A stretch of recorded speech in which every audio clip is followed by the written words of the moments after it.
Hello Capricorn, Sun, Moon, Rising, and Venus signs. Kamusta po kayo? Sana po nasa mabuti kayong kalagayan. Welcome back po sa Star Tarot. Kung bago kayo dito, welcome din kayo. Thank you sa inyong support. I truly appreciate it. God bless you all. Tignan natin ang mga messages ninyo for today. For Capricorn, we have Red Jasper. Ayan, take action. Capricorn, kailangan na ninyong mag-take action sa ngayon. Isang tabi nyo na yung fear ninyo, isang tabi nyo na yung procrastination, yung self-doubt, because now is the time for you to get moving. Okay? Parang kung meron man kayo ditong mga kailangang pagdesisyonan, kailangan pagdesisyonan nyo na ngayon. No? Kung hindi man ninyo pa sigurado kung anong decision na gagawin ninyo, make a decision anyways, no? Kasi before it gets even more complicated. So kailangan na ninyong pagdesisyonan yan. So you need to take action now, no? Kung meron lang kayong mga plans, no, na gusto na ninyong gawin, maaring nakahanda na din yan, pero siguro nagpo-procrastinate na lang kayo. Sorry, nabubulo lang. Pasensya na. So ayun, so maaaring nagpo-procrastinate lang kayo. So, ngayon, you know, iniimbitahan kayo ng spirit na tama na, Capricorn, ang pagpo-procrastinate. Now is the time for you to take action and make things happen na before it's too late. Diba? Bago lumampas sa mga opportunities na nandyan, mag-take action na kayo. Okay? So, we have Tiger's Eye. Overcome your fears. Ayan na nga. Sabi ko kanina, diba, tanggalin na. No, hayaan nyo na. Iwanan nyo na yung mga takot na yan at mag-take action na kayo. Because otherwise, you know, if meron din naman talaga kayong mga takot na nararamdaman kaya hindi kayo nagdedesisyon or hindi ninyo ginagawa ang mga bagay na dapat na ninyong simulan dahil sa takot, you know, you are not going anywhere, Capricorn, no? Sayang ng oras, sayang ng mga pagkakataon dumadating if hahayaan ninyong takot ang mamayani sa puso ninyo, no? Kaya it's about time na to overcome your fears, face your fears squarely, you know, dahil wala kayong mararating dyan. Hindi kayo uusad sa buhay, walang mangyayari sa mga pangarap ninyo, sa mga goals ninyo if you are going to allow your fear to prevent you from taking action, no? So what else? We have Hematite. Ground yourself, Capricorn. Maaring you are all over the place. You're so busy. Marami kayong pinagkakaabalahan. You are always preoccupied siguro. Kaya wala na kayo sa concentration. Wala na kayo sa sentro ninyo, no? Kaya kailangan na ninyong ibalik ang balanse sa sarili ninyo by doing meditation, magmuni-muni kayo, reflection time, introspection time, mag-me time kayo, no? Spend time alone nang sa gayon makapagmuni-muni kayo. Nang sa gayon ma-figure out niyo kung ano yung mga thoughts, feelings, emotions ninyo na kailangan nang itanggalin sa sarili ninyo para nagkaroon na kayo ng balanse, para mapagaan na ang inyong pakiramdam, ang inyong pag-iisip din, ano? So, ground yourself, Capricorn. Yan ang kailangan ninyo ngayon para maibalik ninyo ang sarili ninyo sa sentro. Okay? So, we have Iolite, shift your money mindset. Ayan, Capricorn, shift your money mindset. Maaring ang iba sa inyo dito, naka-lock mindset, naka-LACK mindset. So, i-shift ninyo na yan dahil maaring merong mga financial blessings, maaring merong mga financial opportunities na kumbaga parang gustong pumasok sa buhay ninyo, hindi makapasok dahil napupush away sila ng inyong LACK mindset. Negative mindset yan eh. Kaya kung negative kasi ang naiisip natin, negative yung mga nararamdaman natin, yun ang ma-attract natin. Diba? Mga negative things din ang ma-attract natin. Kaya kung meron mang gustong ipadala sa inyo yung Divine Universe na mga financial opportunities or financial blessings, hindi rin yan makakalapit sa inyo kasi nababalot pa rin kayo ng negativity. So, you need to let go of that, no? Let go of that. I-transmute ninyo yung mga negative mindset na yan. into positive mindset, into prosperous and abundant mindset. Kaya kung meron man mga financial opportunities, financial blessings that are about to come in, makakapasok yan ng dire-diretso sa buhay ninyo, no? Kaya ito yon, shift your money mindset into prosperous and abundant mindset. Nang sa gayon, mag-welcome kayo ng mas magagandang oportunidad, mga bagay, sitwasyon na maghahatid sa inyo ng prosperity and abundance. So, what else? We have rose quartz, open your heart. Ayan, buksan ninyo ang puso ninyo. So, most likely, related sa romantic relationship, no? Capricorn, yun ang napipick up ko. Maaring closed off kayo, no? For so long. Maaring closed off kayo para sa relationship, para sa pag-ibig, para sa pag-entertain ng manliligaw, no? Maaring ganon ang ganap. Kaya, iniimbitahan din kayo to open up your heart, no? It's about time na siguro para buksan na ninyo ang inyong puso para sa ibang tao, para sa pagmamahal, yung ganon. Kasi siguro Capricorn, it's been a while na, maaring healed na din naman kayo, no? Kaya it's about time na din na bigyan ninyo ng pagkakataon ang ibang tao na mahalin kayo. Bigyan nyo din ang sarili ninyo ng pagkakataon na magmahal din ulit, no? So good luck, and that's all I have for you for today. I hope nakatulong ang mga mensaheng ito in some way. Thank you for watching. Love and light. Namaste. Hello Virgo, Sun, Moon, Rising, and Venus signs. Kamusta kayo? Sana po ay nasa mabuti kayong kalagayan. Welcome back po sa Star Tarot.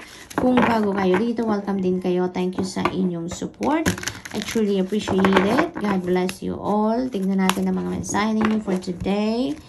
Virgo, we have epidote. Ayan. So, go deeper, Virgo. No, don't just rely on what you are seeing on the surface, but go deeper, no? So kung ano man ang sitwasyon, wag kayong padadala lang sa kung ano ang nasa ibabaw lang, kung ano lang yung nakikita ninyo, no? Dig deeper, investigate further, mag-research kayo, no? Kailangan ninyo mag-extra effort dito para makita ninyo ang truth ng sitwasyon na yan, no, Virgo? Hindi kasi 'di ba, meron din kasabihan na hindi lahat ng kumikinang ay gold. Talaga, Virgo. Kaya you really need to go deeper. What else? We have Black Kyanite, set strong boundaries. Ayan, Virgo. Maybe sobrang bait ninyo. Maybe you are so compassionate, you're so generous, kaya to the extent na ang ibang tao siguro sa paligid ninyo ay naaabuso na din kayo, no? Maaring alam mo yun, yung parang lagi siguro ninyong pinaprioritize ang ibang tao dito, even if lampas na sa limit, kung baga lumalampas na sa boundary, kung baga, no? Maaring ganon kayo kabait. Kaya inimbitahan kayo dito ng spirit to set strong boundaries, no?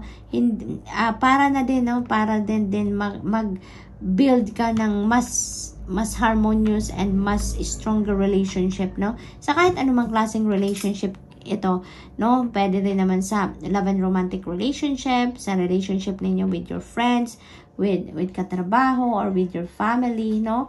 Mas nakakatulong kung meron kayong boundaries with each other. Mas nakakatulong yan na mag-build ng more respect din between each other dito, no? So, what else? We have Azurite. Get laser focused, Virgo. Maging focus kayo. Don't be distracted. Lalo-lalo na kung meron kayong goals dito na gusto ninyong abutin, gusto ninyong ma-achieve, ma-accomplish. Get laser focused on what it is. Nang sa gayon, you know, makakaasa kayo na magpagtatagumpayan talaga ninyo yan. Makakaasa kayo na matatapos ninyo, ma-accomplish ninyo yan in a timely manner, no? Kung nandyan ang focus ninyo, no? Bigay ninyo yung 100% ninyo, kumbaga. We have Angel Aura Quartz, lighten up. Ayan, Virgo. Maybe you have too much on your plate then, Virgo, no? Maaring marami na din kayong burden, marami kayong bitbitin sa balikat ninyo, maaring ganon. Siguro din marami kayong obligasyon, maari din ganon, no? At siguro siguro din parang nakakaramdam na din kayo na mabigat na, no? Mabigat na din sa balikat ninyo. Maaring lahat na lang ay nasayo, lahat na lang ay nakaasa sa'yo, lahat na lang ay nakaatang sa balikat ninyo. Maaring ganun din ang ganap dito for some of you. So, it's time to lighten up. It's time to reach out to the people that can help you, no? Kung sa pamilya man ito, humihingi ka ng tulong sa iba ninyong kapamilya, no? Para magkaroon na din kayo ng katulong sa kung ano man bagay ito na kailangan ninyo ng katulong, no? It also may be mga emotional burden, maari din ganon, no? So it's time then to lighten up. It's time to release, no, lahat ng mga bagahe pa ninyo sa inyong dibdib, dahil maaring na din hindi naman na nakakatulong sa inyo, 'di ba? Ang mga pakiramdam na 'yan. Kaya it's time to release them so that makaluwag-luwag na din ang isip ninyo, makaluwag-luwag na din ang inyong dibdib, no? So always ask for guidance, no, from the divine, from your angels. Hingi kayo ng tulong, ng enlightenment, no? Call on the Holy Spirit para tulungan kayong malinawan ang inyong mga kaisipan at magawa ninyo ang nararapat ninyong gawin sa inyong mga sitwasyon. We also have Carnelian. Feed your creativity, Virgo. Holy moly, maaring for the longest time siguro nakatenga lang itong mga creative juices ninyo sa sarili ninyo dahil walang opportunity. Pero ngayon, maaring may mga opportunity na para ma-express ninyo ang inyong creativity. Maaring may mga pagkakataon ka na dito na magawa mo kung ano talaga yung iyong passion din, Virgo. So, good luck to that. That's all I have for you for today. I hope nakatulong ang mga mensaheng ito in some way. Thank you for watching. Love and light. Namaste. Hello, Taurus, Sun, Moon, Rising, and Venus signs. Kamusta kayo? Sana po ay nasa mabuti kayong kalagayan. Welcome back po sa Star Tarot. Kung bago kayo dito, welcome din kayo. Thank you sa inyong support. I truly appreciate it. God bless you all. Tignan natin ang mga messages ninyo for today.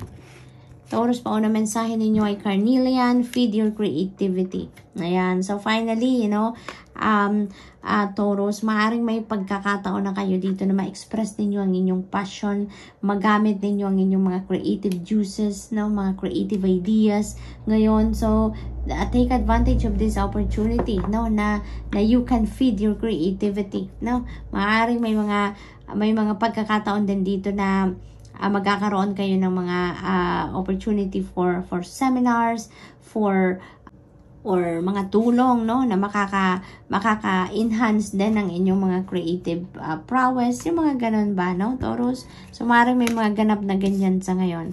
Get laser focused, Taurus. Maaaring distracted kayo ngayon, Distracted siguro kayo. Kaya kung ano man yung mga goals ninyo, maaaring hindi ninyo nabibigyan ng 100% attention, 100% focus ninyo because there are other things na you are doing or you are giving your time to, So, ito reminder sa inyo, get laser focused, get back to the center, At kung ano yung target ninyo, doon muna kayo maglagay ng inyong oras at atensyon. Nang sa gayon, matapos ninyo agad yan. The faster na matapos ninyo, ma-accomplish ninyo kung ano man ang inyong goal, then you can move on to another one, diba? Hindi yung matatagalan kayo because you get distracted. You get other things to do, Yung mga ganon ba.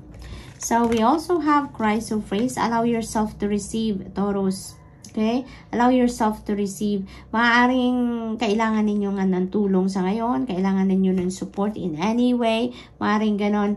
Kaya, iniimbitahan kayo dito to allow yourself to receive. Dahil maaaring may mga taong lumalapit na sa inyo at nag-offer ng tulong, nag-offer ng support, pero maaaring hindi ninyo tinatanggap, So, this is a reminder for you, na kailangan nyo din na i-allow yung sarili ninyo to receive. Dahil ganyan naman talaga ang generosity energy, Taurus. Sometimes tayo ang nagbibigay. Tayo yung tumutulong, tayo yung benefactor. Sometimes naman, tayo din naman ang kailangan mag-receive. Kaya tayo naman ang kailangan ng tulong, Kaya, allow yourself to receive. Hindi yan, normal yan. Normal yan sa buhay natin. May give and take, diba? May ganon. Kaya, allow yourself to receive some help from other people, Huwag kayong makonsensya, huwag kayong mahiya, because you are also entitled to receive help. And isa pa, Taurus, by allowing yourself also to receive help from other people, hindi lang yun kayo makikinabang, hindi lang kayo yung makaka-receive ng tulong. You're also helping other people in a way, na yung magbibigay sa iyo. You're also helping them to express their compassion, express their concern and love for you then, 'di ba? By allowing yourself to receive help from other people, binibigyan niyo din ng pagkakataon ang kung sino man ang magbibigay sa inyo ng tulong na makatulong din sa iba, makagawa din ng magandang deed, ng kind deed din, 'di ba? Sa iba, and in this case sa iyo, kasi ikaw yung bibigyan, diba? So ganun lang yun, it's a two-way street, Taurus. Kaya wag kayong mahihiya, wag kayong makonsensya na kayo yung humihingi ng tulong or kayo yung bibigyan ng tulong. We have Garnet, ignite your passion. Ayan, so this is related to this feed your creativity, Taurus. So most likely talaga ang iba sa inyo, meron din naman talaga kayong mga talents, may mga ano talaga kayo, artistic touch sa mga sarili ninyo, sa mga kamay ninyo, at maaari talaga na meron ngayong pagkakataon kayo, may opportunity kayo dito na ma-express ninyo ang passion ninyo, ma-express ninyo yung inyong creative ideas dito, yung mga creativity ninyo, no? Kaya yung pagkakataon na to will ignite your passion. Talagang siguro yung opportunity na to will make you stand up, no? Sa inyong kinauupuan agad-agad, at maaring maging excited talaga kayo na gawin kung ano man ito, no? Or take advantage ng kung ano man ang opportunity na to. So kasi ito na yung pagkakataon ninyo, 'di ba? Na mailabas ninyo din ang inyong mga creativity. So we have Rhodonite, find a way to forgive.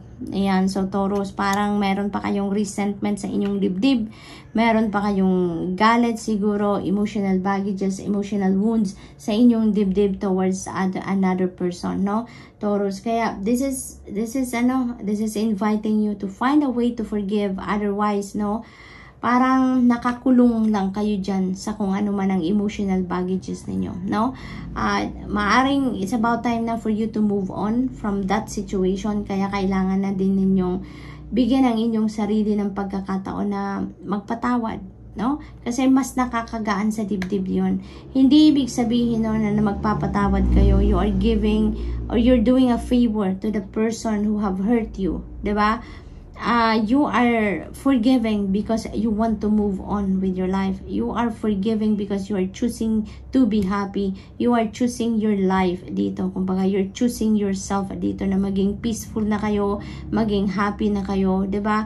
Maging malaya na kayo. Kumbaga, dito sa mga bigat ng inyong dibdib, no, na dinadala na for quite some time. So, maaaring gano'n ang ganap dito for some of you, Taurus. So, good luck, no? Pagmuni-munihan ninyo yan, pag-isipan ninyo, no, na siguro kailangan nyo na tong gawin ngayon para nang sa gayon makalaya na din kayo, maging free na din kayo na magawa ninyo ang lahat ng gusto ninyong gawin. Wala nang magko-control sa inyo, wala nang pipigil sa inyo, kasi maaring sa bawat gagawin ninyo, iniisip nyo pa rin ang magiging epekto nito sa ibang tao, no? Yung mga ganon. So, work through your feelings, Taurus, no? Because maybe that is the only way para mahanap na ninyo ang forgiveness sa puso ninyo, no? So, good luck, Taurus, and that's all I have for you for today. I hope nakatulong ang mga mensaheng ito in some way. Thank you for watching. Love and light. Namaste.